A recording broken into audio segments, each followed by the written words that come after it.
But I do want to acknowledge the local community here. What we've seen in the local community today, clearly this is a significant event, very traumatic for those who have been affected by it. The damage is extensive, and we've just been working to understand the impacts of that on the ground.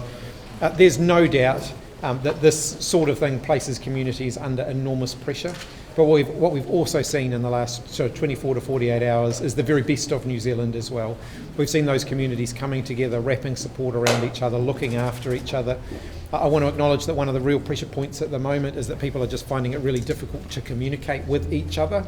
And so I absolutely acknowledge that the pressure that puts on people, not knowing that pressure of uncertainty is something that's very, very real for families.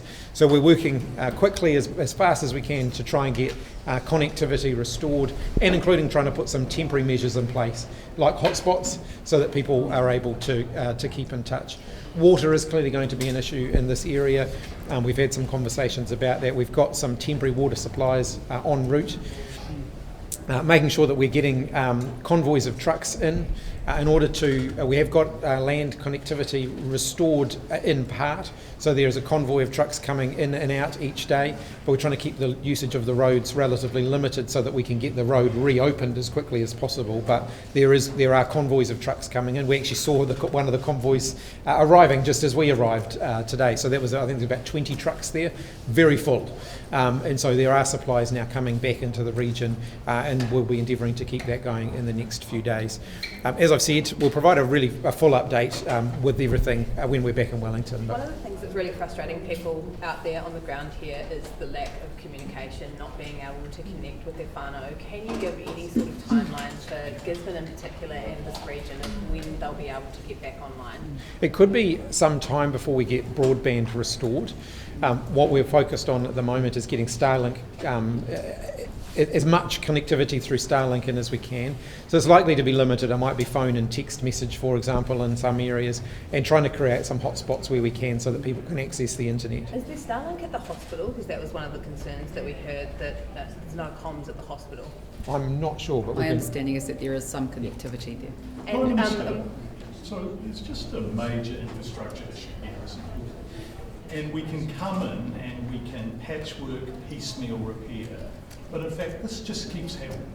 It happened in Hale, it's happening now, it happened last year, it happened in 2018, it happened in 2017. This government has to spend serious money on making infrastructure resilient, doesn't it? Oh, there's no question that as a country we need to look at the resilience of our infrastructure, and we need to do that with a much greater sense of urgency, I think, than we have ever seen before. This weather event has really highlighted that for me. It is going to be expensive. It's going to require some really big calls by government to actually get the things happening that need to happen. We're talking about roading, we're talking about telecommunications, we're talking about electricity and energy.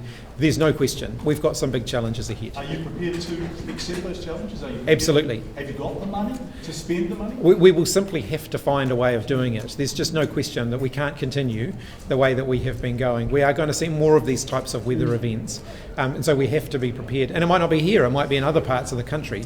So we're going to have to look at very closely at how we make sure we've got as resilient an infrastructure as possible. Can you tell us about the request that we made to Australia? My understanding, and I'll provide fuller information about the international assistance, we are accepting offers of international assistance, and we'll be able to detail more of that later on this afternoon.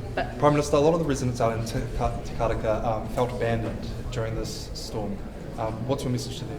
Look, I want to absolutely acknowledge it can be really lonely and isolating when you're cut off in the way that they were over the last 48 hours. We worked really hard to try and get that, to reconnect, but with the extreme weather, of course, they couldn't get out, we couldn't get people in. I think we've now managed to create a lot more connection than we had 24 hours ago. But I acknowledge that if you're on the ground and you're in those circumstances, you're confronted with uncertainty, you're confronted with pretty extreme conditions. Some of the initial evacuation points then had to be evacuated themselves. And so all of that adds up, and it places a huge stress on people.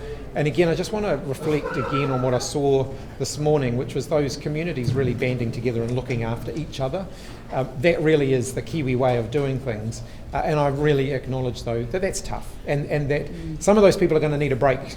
So we're going to be looking in the next little while about how we can make sure that those people who have just been giving it their all actually get a little bit of a break themselves. What assurances? Police confirmed this morning one person had died in Gisborne. Do you have any more details about that? And yes, I understand someone else has died up in Tokomaru Bay. Do you have any Yeah, no, I details? don't have any more details on that, but we should be in a position to provide a fuller update when we do the briefing back in Wellington. Yesterday, Kiritapu Allen said it could be months, if not years, for example, until State Highway 35 is sufficiently resilient to survive a big storm. What do people do in the meantime? That's a very big challenge, John. And look, we can work and we will work to try and restore infrastructure as fast as we can.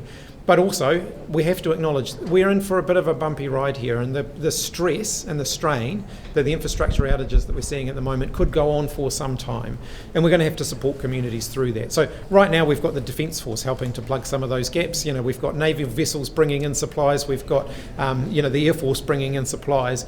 And like I said, we've got those convoys coming in on roads that are otherwise closed. We will do everything that we can to support the community through, but I do want to acknowledge, there's no instant overnight fix here. When you look at the pictures of some of the roads that have been washed out, for example, we could have the bulldozers working 24/7, and it's still going to take quite some time to get those road links re-established. Do we need to rethink some of those road links? Are they in the right places? Is it time to rethink our roading network? Almost certainly. We've already had that conversation around the Coromandel and some of the disruption that we've seen there with roads that were literally only just reopened, then being washed out again. That's not a sustainable picture. We've experienced this in other parts of the country too. I think of the Manawatu Gorge, for example. We actually just have to get real about some of the roads and the fact that we're going to have to move some of those roads to places where they can be more resilient.